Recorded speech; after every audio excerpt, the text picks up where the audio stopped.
So, what's up sa inyo? It's Dachi here. So, nandito tayo ngayon sa topic natin na Run Mobile, the Masterclass. Okay, so, iko-content natin to kasi bagong labas na laro to or maraming nag-aabang dito.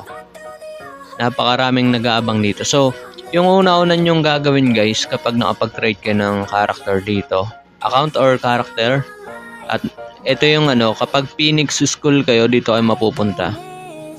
Okay, so ayan. So dito yung kapag bagong gawa pa lang ng character. So kapag nandito kayo, pumunta lang kayo dito sa unahan. Okay, so diyan sa dulo meron tayong makikitang parang arrow or exit. So dito guys, medyo crucial to para sa mga baguhan or sa mga hindi pa nakapaglaro ng run sa PC. Okay, so kapag hindi pa yung napaglaro ng runs, sigurado may stock up kayo dito. Okay, so dito hindi kayo makakalabas dito guys. Ayan, nababasa nyo ba? Quest is required. Ibig sabihin magki-quest daw kayo. Ayan o. So hindi kayo makakalabas dyan. So marami nagtatanong dito na mga baguhan. So paano daw makalabas? Okay, so mahalata nyo agad yung mga hindi pa nakapaglaro ng run sa PC. Okay, so yung gagawin nyo dito is kakausapin nyo itong student director. Okay, itong director na to. Pindutin nyo lang itong katabi ng takbo. Ayan, yung katabi sa baba. So yan, pindutin nyo lang. Or pwede nyo naman i-click yung mismong yung tao na to, yung director. So ayan, pindutin nyo lang dito yung ask how to start. Yan, tapos accept nyo lang. Yung susunod yung gagawin dito guys is punta kayo dito sa may upper right sa katabi ng mapa, yung tatlong guhit. Yan yung menu natin para sa mga settings, party, guild, friends, character, quest. So yung unang gagawin natin dito is pipindutin muna natin yung quest. Okay, dito yung quest. So yung gagawin nyo dito is pipindutin nyo dito yung track. Ayan, nababasa nyo ba malapit dito sa X mark? Ayan yung track. Pindutin nyo yan para mapunta dito sa gilid. Ayan, dito sa quest. Ayan, nakita nyo ba sa gilid? Nasa kaliwang part. Ayan, so mababasa nyo dito yung unang pupuntahan nyo. Talk to Swordsman Instructor. Kasi Swordsman ako eh. So depende sa class nyo. Halimbawa, Shaman kayo, Archer, ano pa ba? Brawler. So nakadepende yan kung anong kayo. Ano ba tawag dito? Class. So saan kasi swordsman? Nandito yung swordsman. Iisa-isay natin to. Ito yung swordsman guys dito. Tapos dito naman sa kaliwa ng swordsman is archer. Ayan, ito yung archer. Dito yung archer section. Tapos dito naman sa unahan, dito is yung brawler. Tapos yung sa kabila is shaman. Ayan, shaman. So since na swordsman tayo, punta tayo sa swordsman dito. So kakausapin lang natin yan, yung instructor na yan. Ayan, nabasa nyo kasi dito sa quest, talk to Swordsman Instructor. So ito na yun. Pipindutin nyo lang yung instructor na yan guys. Okay, so ayan, kausapin natin. So ayun, tapos na yung quest. Nabasa nyo yung talk to Swordsman Instructor complete. Ibig sabihin tapos na. So yung susunod natin, talk to college representative. So malapit yan sa sa labasan. Doon kanina kung saan tayo galing. So dito yung labasan, nandito siya sa kanan. Yung representative. Ayan. So ayun, pipindutin nyo lang ulit yan. Pipindutin nyo lang siya. Or itong katabi ng takbo. Ayan, so tapos na yung quest natin. So nag-level 4 na tayo dahil dun sa quest. So after nung quest na yun guys, is lalabas na kayo. Pwede na yung lumabas. So ayun, tuturo ko kayo kung saan kayo magpapa-level. Okay? At ano yung mga gagawin. So labas muna tayo guys. So antayin lang natin mag-loading guys. So, ayun guys, nandito na tayo sa labas. So, kapag nandito na tayo sa labas guys, hindi ko nire-recommend na bumalik ulit kayo doon sa loob. Ayan, bumalik kayo doon. Kasi kapag bumalik kayo sa loob, madidisi kayo. minsan kinikick out kayo dito sa channel or sa server. Dahil nga sa kailangan pa nilang effects tong yung game na to. So, syempre napakaraming nag-aabang ng larong to. So, wag muna kayong babalik dyan. Kapag bibili kayo ng skill, hindi kayo dyan bibili ng skill guys sa loob. So, meron kasi silang dito, ayan, yung mga extra instructor dito. So, dito na lang bibili. Ayan, nandito lang sa labas, makikita nyo naman dito.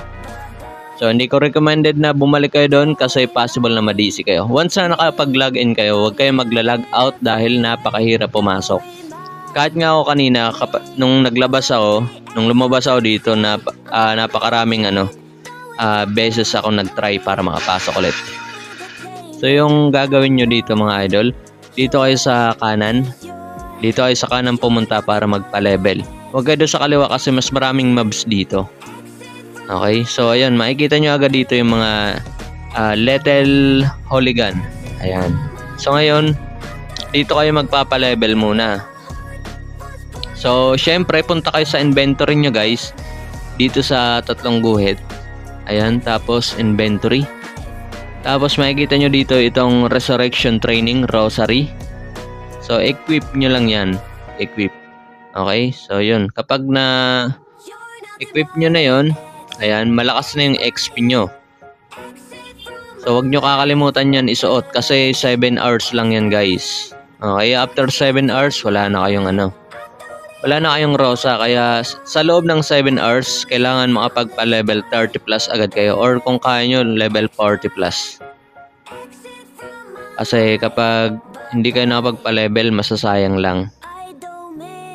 Ayan. Pulutin nyo yung mga nadadrop kasi kailangan natin dito ng ng mga item or mga pang-pots.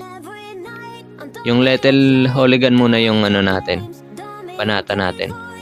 So, dito naman guys sa character, sa menu, tapos kapag nandito tayo sa menu, ito yung character guys. Dito nyo ilalagay yung mga stats nyo kung POW kayo, Dex, or Int. Power, Dexterity, or Intelligence. So, depende yan sa inyo. So, saan kasi POW Int yung yung ko sa swordsman. Kasi kukunin ko yung buff ng Int. Yung buff lang naman ng int yung kailangan ko. Kaya magpa-POW int ako. So ngayon, lahat muna ng stat ilalagay ko muna sa POW. Kasi mga level 20 doon ko na lalagyan ng int para makuha yung Divine Shield ng intelligence na skill. So dito naman guys, dito sa skill, dito nyo pagpipilian yon kung ano yung gusto nyo, kung POW kayo or Dex, int. So depende yan sa inyo guys kung ano yung mas preferred nyo. So saan kasi kailangan ko ng mas mataas muna na damage. Kaya magpapaw ako sa swordsman yan. So yun, magpa-level lang muna kayo dito. Hanggang kahit mga level 13. So sa inventory pala guys, merong free na set. Kaso level 13. So kailangan nyo magpa-level 13 muna. So paano nga ba ilalagay yung pots? Pindutin nyo lang to sa katabi ng paglakad. Ay nasa baba. Yung pin. Tapos pindutin nyo lang dito sa taas yung tap to change. Tapos pindutin nyo yung bread. Which is ito yung pots nyo. At saka ito yung ano ba tawag dito? Paracetamol. Hindi, yung MP capsule pala. Okay, so yun. So, para mas mabilis kayo makapagpa-level dito guys, kailangan nyo maipag-party. So, kung hindi nyo alam kung paano mag-create ng party, dito lang punta lang kayo sa menu, tapos party, tapos yan, create party. So, antayin nyo lang yan guys kasi napakatagal nyan bago makapag-create ng party dahil nga sa napakadaming bugs ng larong to. Okay, antayin natin na makapag-create tayo ng party. Ulit-ulitin lang natin. Kasi bug talaga yan guys.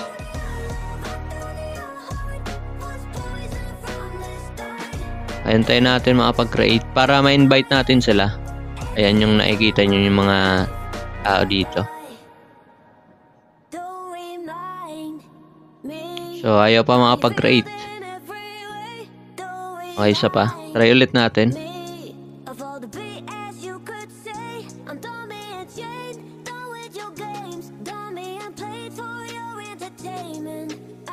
Okay, so yun. Nakapag-create na tayo. Yan, nakikita nyo naman, napakadaming bugs. Diba? So, yung i-invite lang natin yung mga gumagalaw. Para... may party na yata sila. Kasi hindi ko sila ma-invite. Hanap tayo ng mga walang party. So, yun yung gagawin nyo muna dito. Ayun, na-invite natin siya. So, ito. Try natin to. May party na. So, kapag hindi nyo na-invite, ibig sabihin nun is may party sila. Okay, so itong dalawang to, baka magka-party na to. Hindi. So, invite natin to. Yan, ganyan lang yung gagawin nyo guys. Tatabihin nyo lang. Yun, na-invite na natin. So, pwede na yan. Mag-share kasi tayo ng XP. Mas maganda yun. At mas mabilis. Ayun, kapag level 7 na tayo, pwede tayong bumili ng skill. Pero kailangan natin ng pera dito na 3K. So, yung pera pa lang natin is 1K. So, hindi pa tayo makakabili. So, dito tayo. So, ayun, level 7 na tayo. Actually, pwede na tayong bumili ng skill. Kaso, wala pa tayong pera. Kailangan natin mag-ipon.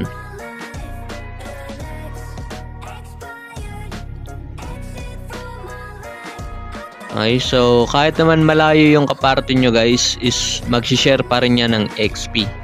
So hindi naman kailangan na magkadikit-dikit kayo dito sa umpisa.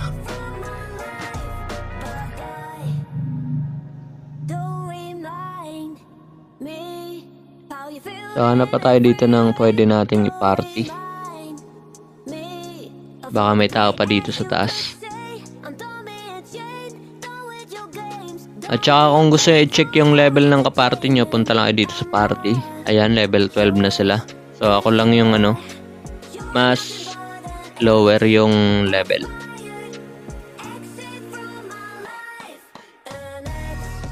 So ayan, ipon lang tayo guys. So yun lang yung gagawin nyo dito. Kapag level 13 kayo, huwag nyo kalimutang isuot yung free na set. Kasi masusot nyo na yan kapag level 13.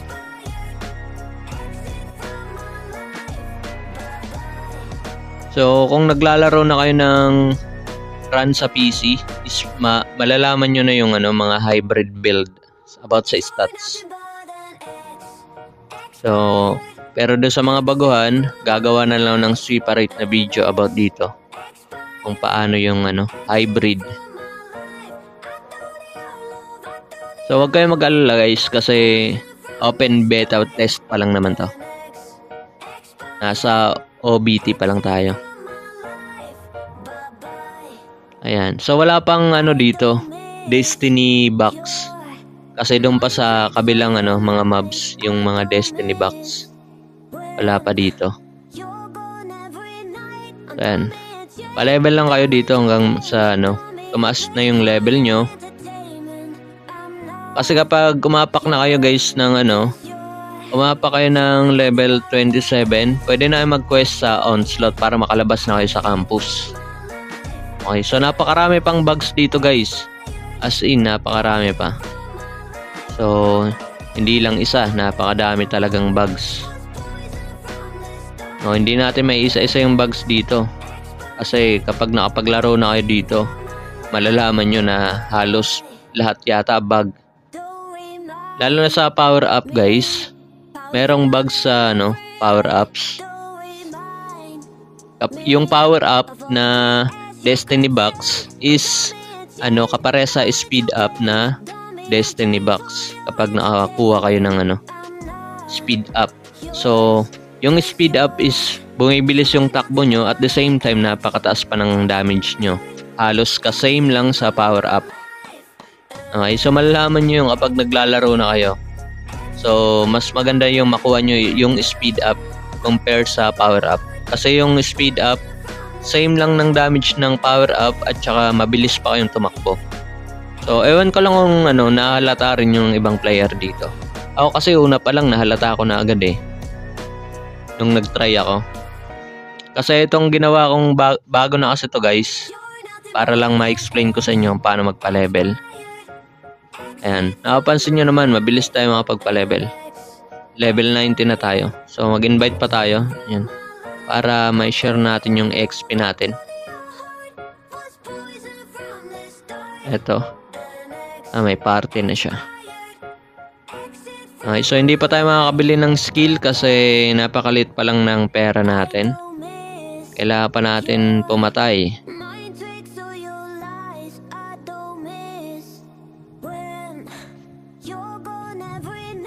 Ayan, kill lang natin. So, ito lang yung gagawin nyo dito guys. Ayan. Magkikill-kill lang kayo.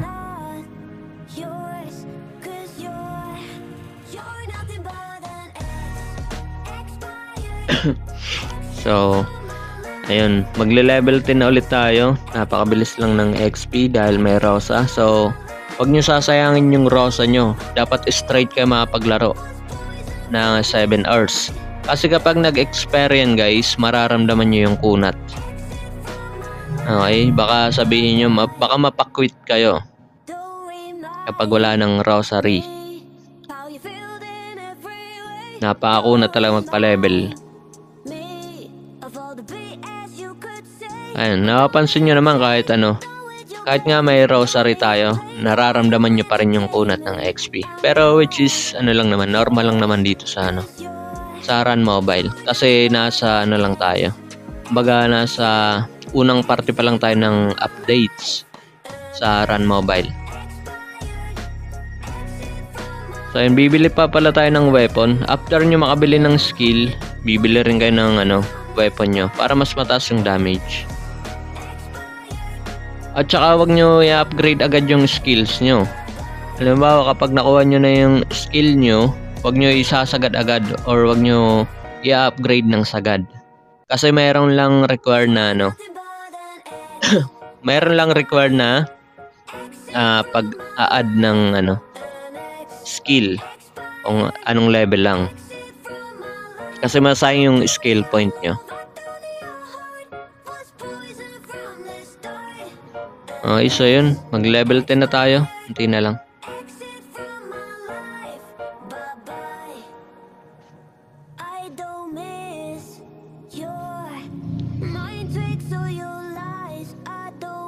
So yun, nag-level 10 na tayo guys. I-add naman ulit natin yung stat point natin.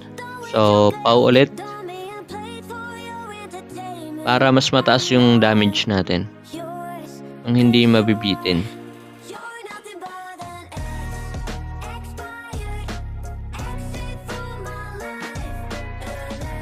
So kapag nakabili kayo doon ng skill guys, siguraduhin nyo na para sa sa pau nyo, or depende kung dex type kayo or int type, dapat alam nyo yung skills nyo kasi nababasa nyo naman dito sa skills. Merong pau, merong dex, merong int. So basahin nyo dito sa pinakataas yung skill nyo. Halimbawa intelligence kayo, dito sa int mabasa nyo dito yung Ronin slash dito sa int. Okay? Kapag intelligence talaga kayo. Pero kung pau kayo, punta naman kayo dito sa pau, syempre. Ayan, X-Strike yung pangalan. So mabasa nyo dun kapag bibili na ng skill. Tapos kapag gagamitin nyo na yung scroll, hindi na kayo pupunta dito sa inventory nyo. Hindi nyo na i-double tap or i-double click. So direkta na kayo dun sa skill. So yung gagawin nyo na lang, itatap nyo na lang yan, tapos pindutin nyo yung level up. Automatic na magagamit na agad yun.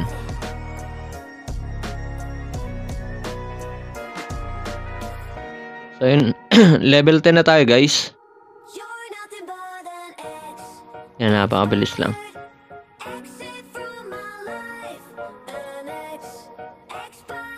Level 10 na agad tayo. So pwede na tayo mag-jump dun sa try natin dun sa move na tayo dun sa kabilang pagpapa-levelan natin. So dito, punta lang tayo dito sa baba. Hanap tayo ng ng slugger. So, wag nyo muna i-try itong street junkie kasi masakit yan. Hanap lang muna kayo ng mga yung mga sakto lang. Yung slugger muna kasi kayang-kaya yon. Kasi kapag nakakuha tayo ng power up or speed up, kayang-kaya na natin durugin yung street junkie. So, nandito pala yung kaparte natin. Ayun yung napulot natin, crazy time. Okay, pagtulungan na lang natin kasi tatlo tayo. So, inalis ko pala yung sound guys para iwas copyright kasi may copyright kasi itong yung tugtog ng run.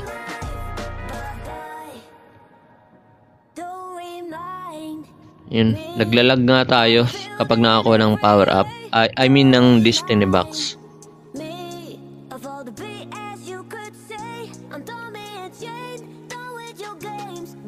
So, hanap tayo dito.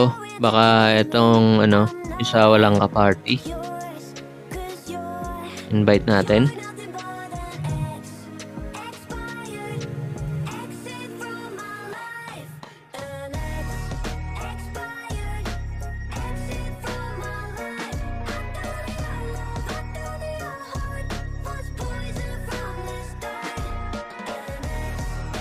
Naka-speed up tayo guys. Ibig sabihin nun, malakas yung damage natin.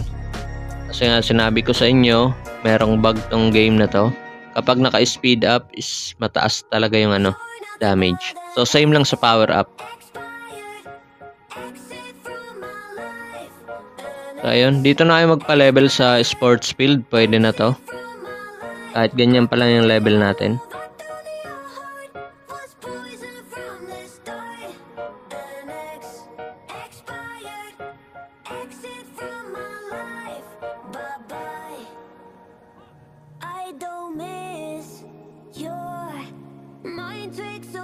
So wala pa tayong skill.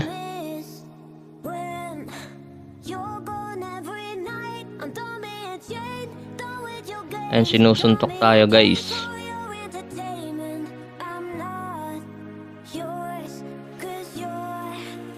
Ayun, patay tayo. Pero use rosary lang natin. So yun, ganyan lang yung pagpapalevel guys. So kapag mag-request naman sa onslaught is tatalakayin ulit natin yun sa isa pang video. Okay, so ayun, dito lang muna tayo guys. Update ko na lang kayo sa kapag level 27 na tayo.